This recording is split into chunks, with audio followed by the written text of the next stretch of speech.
Hello guys, donc on est chez Doha Talk et actuellement on avait vu le journaliste Ismaël Bougie-Kada.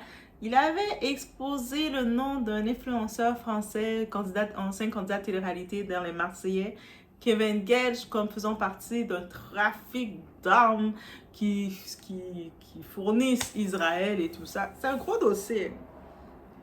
Suite à ces accusations, Kevin a répondu. Oui, Kevin est venu. Kevin Gage a dit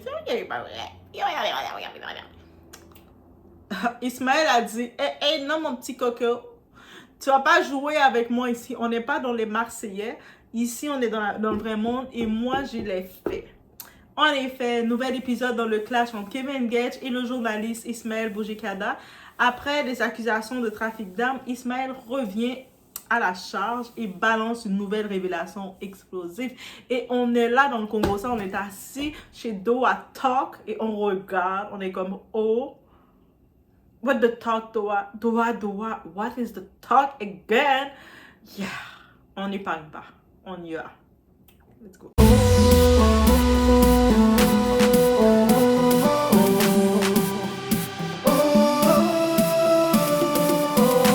Tu resteras Jaguar toute ta vie. En gros, tout ça vient à une époque où, donc c'était il y a 10-11 ans, j'étais avec Julien et c'est vrai que à cette époque-là, j'étais jeune, je travaillais en boîte de nuit, moi de base. J'ai beaucoup d'erreurs dans ma vie, ça, j'en suis conscient, il n'y a aucun problème là-dessus. C'est vrai que voilà, étant plus jeune, oui, j'ai trompé, j'ai trahi, j'ai blessé. Ça, c'est une certitude aussi, il y a des choses qu'on peut pas mentir. Le fait d'avoir une petite fille, c'est ce genre de choses qui te font prendre conscience de ce que tu as pu faire. Et c'est vrai que c'est des choses, voilà, à l'heure actuelle, quelqu'un comme moi, j'aimerais que ma fille rencontre quelqu'un comme ça, mais quelqu'un comme j'étais il y a 10 ans, même si pour moi c'était pas quelque chose de grave à ce moment-là, ou c'était pas quelque chose de fou, mais en fait, voilà, c'était juste que je pensais qu'à moi en quelque sorte, à mon amusement, à faire rigoler un peu la galerie. Et voilà, c'est vrai que c'est des erreurs de jeunesse, mais que pour certaines personnes, ça peut faire du mal. Et voilà, il n'y a rien de grave non plus. Tu es jeune, tu es un ado, moi je travaillais en boîte de nuit avant, et c'est des choses que je pense qu'il faut. C'est pas la folie, on va pas se mentir, c'est pas. Sauf que, en fait, je pense que moi, ce que j'ai fait à la télé, ben, c'est ce que beaucoup de personnes font tous les jours. Moi, je vois des gens, tout le temps quand je sors, ils me disent moi je suis comme ci, moi je suis comme ça. En fait, si vous voulez, c'est juste que moi, à la télé, j'ai toujours été quelqu'un où je faisais les choses sans me préoccuper des caméras. Ça, je m'en foutais tellement que moi, je vivais mon truc de la manière la plus facile du monde et en me disant, ben voilà, je vis, je kiffe, ben, elle aime plus, ben, je vais avec elle, elle me plaît plus, ben, je change, je vais avec une autre. Comme des jeunes qui vivent tous les jours en France, partout dans le monde, d'une manière simple, sans trop se poser de questions en fait. Le truc, c'est de se dire, donc en fait, si vous voulez, oui, à la télé, c'est vrai que j'ai eu cette image qui a été véhiculée et du coup, c'est vrai que les gens, ils peuvent penser ça. Moi, par exemple, les gens qui me connaissent dans la vie de tous les jours, ils n'ont pas du tout la même image que les gens qui me suivent à la télé, par exemple. J'ai fait n'importe quoi, bien évidemment que oui. Bien évidemment que oui, mais comme je vous disais, ça ne pardonne peut-être pas, mais quand tu es jeune et que tu sais pas trop ce que tu veux, ben voilà, tu t'amuses, tu fais un peu tout, n'importe quoi. Après, de moi, c'est sûr que la vie qui m'intéresse, des gens, c'est les gens que j'aime. C'est les gens que j'aime, qui les gens autour de moi. Ils savent comment je suis. Je pense être une personne avec un cœur énorme, je sais que j'arrive à rendre des gens heureux très facilement. Je suis facile à vivre. Moi, en France, à Marseille par exemple, ma vie c'est cool, c'est la famille le week-end, c'est là pour le coup avec ma fille le week-end, à partager des moments de joie, de kiff. Moi, ce qui me plaît, c'est quand je vois les petits cousins se marier, quand je vois ma famille être heureuse. C'est ça vraiment qui me rend heureux. Donc ici, Kevin là, est-ce qu'il a déjà admis quelque chose? Il a toujours tout nié. Lui, les événements lui arrivent, c'est toujours la faute de tout le monde. C'est la faute même de sa fille. Il accuse même Ruby. C'est la faute de Ruby, c'est la faute de Carla, c'est la faute de Maïva, c'est la faute de tout le monde sauf. Il n'a jamais rien assumé. Même quand il trompe ses femmes, il va dire c'est la faute du ciel. L'eau était trop claire et c'est pour ça. Donc Kevin, qui aime ça nier fermement les accusations, mais il bégaye là. Et vous l'avez écouté, j'ai mis un petit clip, vous l'avez entendu. Il n'a pas l'air très convaincant, mais Ismaël Bougie-Kada ne lâche rien et contre-attaque en révélant un dossier sensible. Selon lui, c'est Kevin Gage lui-même qui aurait exposé le numéro de Maïva Guénam par le passé. On se rappelle Maïva Guénam, elle avait dit, Maïva Guénam, ça fait presque 2 ans qu'elle expose Kevin. Mais des fois, comme on sait, elle est très intense, Maïva Guénam, fait qu'on se dit, est-ce qu'elle fait du buzz ou pas? Mais elle avait tout exposé, tout ça. Toute sa saga avec les Magali Berda et tout. Ce qui avait entraîné pour elle du harcèlement et de multiples nuisances. Donc, ils étaient venus s'attaquer chez elle. Ça, ils avaient lancé des choses dans sa maison parce que sa mère est plein d'attaques comme ça. Donc, l'impact de cette révélation, cette déclaration rallume la tension. Kevin Gage se retrouve à nouveau accusé d'avoir un comportement dangereux. Maïva Guénam apparaît comme une victime collatérale dans ce règlement de compte. Et pour l'opinion publique, cela fragilise encore plus l'image de Kevin, comme s'il avait eu une belle opinion publique. Donc, dès qu'on a entendu le nom Kevin Gage, il n'y a personne qui a eu un élan de sympathie. Tu sais, des fois, je pense qu'on a plus de sympathie pour Julien Tanti que pour lui, que pour Kevin Gage. Kevin Gage, il n'a jamais donné l'envie d'avoir la sympathie pour lui, donc rien. Donc, déjà sous pression avec les rumeurs de trafic. Et c'est ça le truc. C'est ça le truc. Donc là, vous allez un petit peu écouter la réponse de notre journaliste et on va... J'ai vu des trucs passer hier où on m'accusait, parce que c'est des accusations, donc avant de commencer sur n'importe quoi et de parler de n'importe quel sujet, on va dire les termes, on m'accuse d'être dans des groupes de... En fait, je vais vous dire exactement. On commence en disant un influenceur très connu mouillé dans un trafic d'armes international.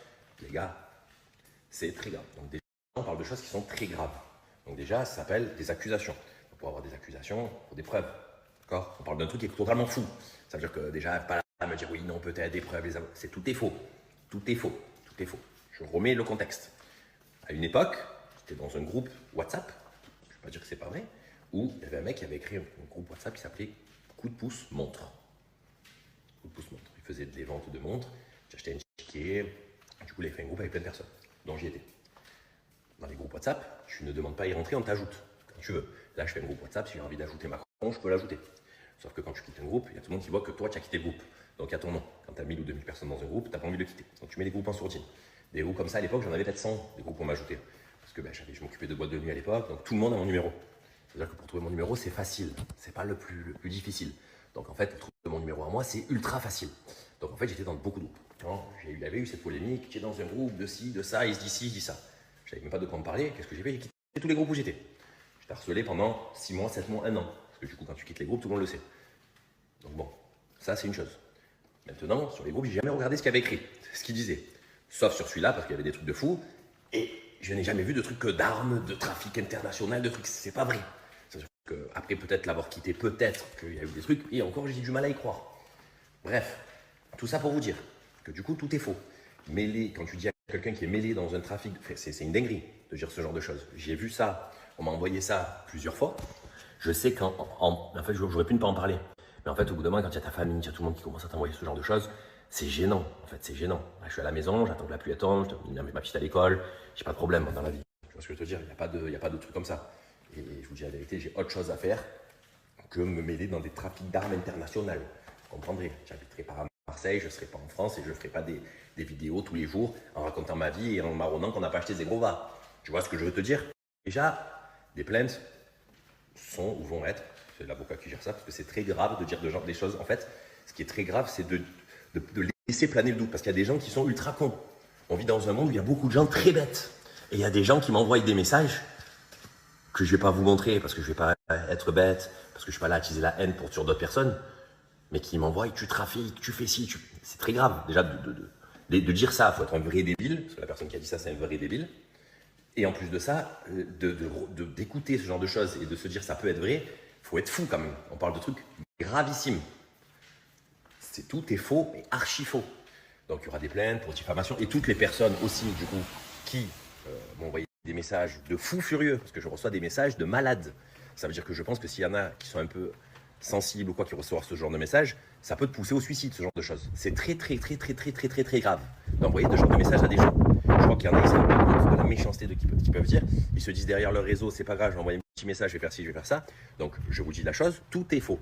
Ah mais c'est même pas un peu ou quoi, tout est faux, c'est archi faux. Tout est faux. D'où je vais être mêlé dans des genres de trucs comme ça. Vous êtes des jobards.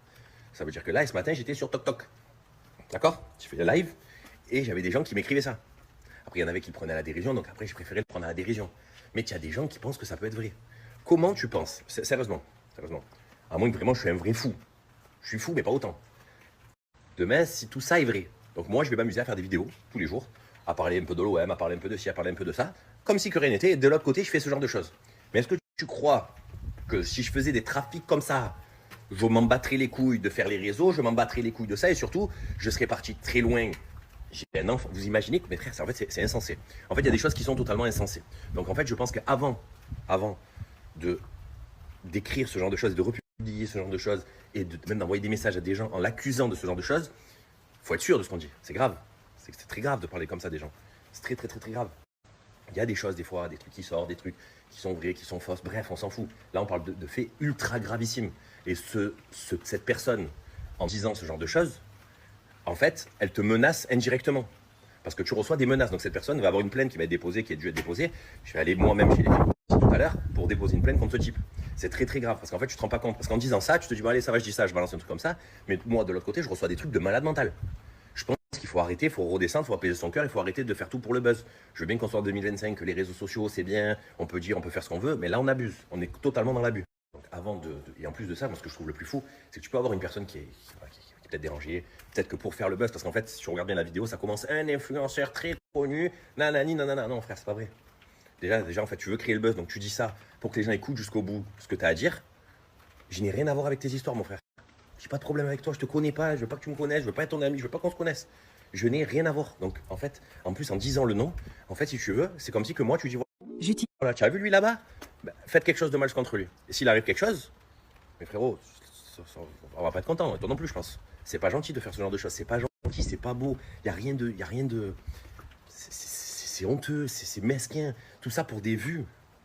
Mais tout ça pour des vues, ça veut dire que tu laisses des gens harceler une personne pour des vues. Mais il y a quoi dans la tête?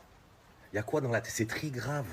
C'est très très grave ce genre de choses. Comment on fait pour être aussi ignorant? En fait, c'est grave. Mais vous vous rendez pas compte comme c'est fou. C'est comme si que là, en fait, je sais pas, pour parler d'un sujet ou pour faire des vues, pour gagner de l'argent ou pour faire je ne sais quoi, je vais dire un truc qui est totalement faux pour rattraper les gens et que les gens continuent à regarder ma putain de vidéo. Frérot, si tu n'as rien à dire, dis rien. Si tu as des choses à dire, dis-le. S'il y a des trucs qui t'ont arrivé dans ta vie que tu mérites pas, dis-le, il n'y a aucun problème. Mais ne mets pas les gens dans la merde. Parce que moi, en vrai, si t'arrive des choses, je suis désolé pour toi, mais je t'ai rien fait, moi. Pourquoi tu me rends fou? C'est dans tout ça qu'il y a des gens. Donc j'en parle. Hier soir, je te téléphone avec mes collègues jusqu'à 1h du matin, 2h du matin. Parce que tu es inquiet quand même. Et après, il y en a qui disent, mais ça va, c'est Internet, on s'en fout. Oui, jusqu'à qu'un jour, il y en a un qui pète un câble et qui se dise que c'est peut-être vrai ce genre de choses et qui fasse un truc de malade. Les gars, on n'est pas dans Warcraft. On est dans un monde réel. Ça veut dire qu'au bout d'un moment, on est tous des humains. Il faut arrêter les conneries. À un moment donné. Il faut vraiment arrêter. Il faut arrêter. Il faut arrêter d'inventer des choses sur des gens. C'est méchant, c'est gratuit et surtout ça peut aller très loin. Voilà, parce que là, allez, tu vas aller déposer une plainte, il va lui arriver quoi? En vrai, il va lui arriver quoi?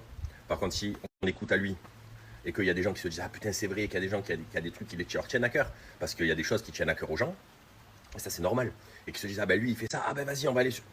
Il y a des gens peut-être qu'ils se disent ben c'est possible, il est comme ça donc je vais faire. C'est possible. C'est très grave. Parce que moi je vais déposer une plainte, au pire il va recevoir quoi, un courrier, il va avoir quoi? Il va avoir quoi? Un truc comme ça, je sais pas, vraiment, je sais pas, un truc comme ça qui est tellement grave quand tu reçois des menaces et tout ça à cause de ça, je sais pas, il faut être dur, je pense. Je pense que l'État, au bout d'un moment, il doit être dur. Là, le mec, je lui mets 5-6 ans de prison. Tu vois, pour un truc comme ça, tu vas me dire c'est fou. Ah oui, mais c'est très très grave. Vous voyez pas les messages que je reçois comme ils sont fous quand même. En fait, je reçois des trucs de malade mental. Et on sait où tu habites, et on sait si, on sait. Qu'est-ce que tu racontes, mon frère? Qu'est-ce que tu racontes? Qu'est-ce que tu dis? Qu'est-ce que tu dis? C'est de la folie. Ce type-là est un inconscient. Et c'est des personnes très mal intentionnées, juste pour que vous regardez la suite de sa vidéo. Parce qu'il veut parler de ses problèmes personnels. Je m'en fous que ça soit vrai, que ça soit faux, c'est ton problème, frérot, mais ne me mets pas dans mes histoires. Je suis désolé pour toi si tu as des problèmes, mais moi je t'ai rien demandé. J'ai rien fait, j'y suis pour rien, tu dis des conneries. Donc faut arrêter de me rendre malade. Je vais dans une réunion, j'y vais, prends mes pieds, ma voiture, je vais dans une réunion. Il se passe des trucs comme ça, t'as raison. T'as raison, je suis un enculé, y a pas de problème, y a aucun problème. Là, demain, je prends ton putain de numéro, je le rajoute dans un groupe. Ils se disent ce qu'ils se disent, je sais même pas si c'est vrai ce qu'il dit en plus pour vous dire la vérité. C'est-à-dire que je sais même pas si ce qu'il dit est vrai. Des trucs qu'il dit, tu n'as rien demandé. Les groupes WhatsApp, tu peux rajouter qui tu veux. Frère, me rends pas fou. S'il te plaît, donc une plainte va être déposée. Ça, c'est une certitude, je sais même pas si ça n'a pas été fait. Donc, quoi qu'il arrive, je vais aller au flic aussi. C'est très, très, très grave. Donc voilà, c'était une mise au point obligatoire à faire parce que c'est vraiment en train de me fatiguer. Kevin Gage a décidé de me répondre, je vais lui répondre à mon tour. Grosso modo, il y a de ça quelques jours, je vous expliquais que Kevin Gage était impliqué dans un groupe où il y avait effectivement un trafic d'armes à destination d'Israël. Pire que cela, des enveloppes étaient posées sur la tête de militants pro-palestiniens afin de les faire séquestrer et il y avait plusieurs appels à passer à l'acte avec ce qu'on appelle du doxing, c'est-à-dire la diffusion d'informations personnelles permettant de faire de nous, militants pro-palestiniens, des cibles. Alors même que l'information avait déjà partiellement fuité il y a de ça 2 ans, je vous le mets sur votre écran, Kevin Gage joue aujourd'hui la Vierge effarouchée. Je sais que dans le milieu de la télé-réalité, Kevin, vous n'avez pas l'habitude d'ouvrir des dictionnaires, encore moins des bécherelles. Mais tu sais, être mouillé et être mêlé, ça ne veut pas dire être l'instigateur du réseau, et je ne suis pas sûr que tu en aies vraiment les capacités. Pire que ça, d'autres personnes membres du groupe sont tes proches, qui ont notamment diffusé le numéro d'une certaine Maeva Guénam. Tu te souviens, c'était une amie fut un temps te concernant. Quelques jours après la diffusion de son numéro et de ses informations, voilà que ça a tiré en bas de chez elle. Voilà que sa propre mère a été menacée. Quand toi, justement, tu as juste expliqué dans la presse que tu n'étais pas au courant que tu étais dans le groupe, mais que mince, t'es passé à côté de tout ça. T'es passé à côté des appels au meurtre. T'es passé à côté du trafic d'armes. T'es passé à côté du doxing. T'es passé à côté de tout. Et aujourd'hui, tu viens nous dire que tu veux déposer plainte suite à ma vidéo, qui, je le répète, fait suite notamment à des articles de presse te concernant. Parce que nous, les preuves, c'est pas ce qui manque. Le fait que tu aies été présent dedans, quelle que soit l'action ou l'inaction que tu avais dans ce groupe, le fait que tu sois dedans, on a les preuves et tu le confirmes toi-même. Le fait que dans ce groupe, après le 7 octobre, il n'y ait eu que des appels au meurtre, des appels au lynchage, du trafic d'armes et même du détournement d'argent public français à destination justement d'associations œuvrant auprès de l'armée génocidaire Tsahal. Alors s'il y en a que tu devrais attaquer, c'est peut-être tes soi-disant petits copains ou cousins d'ailleurs, qui t'ont mis dans ce groupe et qui t'ont mouillé, que tu ne le veuilles ou pas, t'es mouillé dedans. Donc maintenant effectivement, il faut dénoncer de manière claire et j'ai l'impression que c'est un petit peu ambigu te concernant. Alors l'équipe, le 4 novembre prochain à 13h30 à la cour d'appel de Versailles, il y aura justement un procès. Je vous invite à y venir pour voir de vous-même, l'entendre de vos propres oreilles, tout ce qu'il y avait dans ce groupe. Et je le répète encore une fois, actuellement le défenseur des droits est en train même d'étudier la possibilité de m'accorder le statut de lanceur d'alerte, faisant que toutes les poursuites sur la base de cette affaire tombent à l'eau. Tout simplement parce que c'est d'intérêt général, c'est d'utilité publique que de le dire. J'ai fait le travail que bien des policiers auraient dû faire et qu'ils n'ont pas voulu faire, tout simplement. Enfin, pour les vrais, je vous invite comme d'habitude à aller faire un petit tour sur mon site fil-résistant.fr pour m'apporter votre soutien.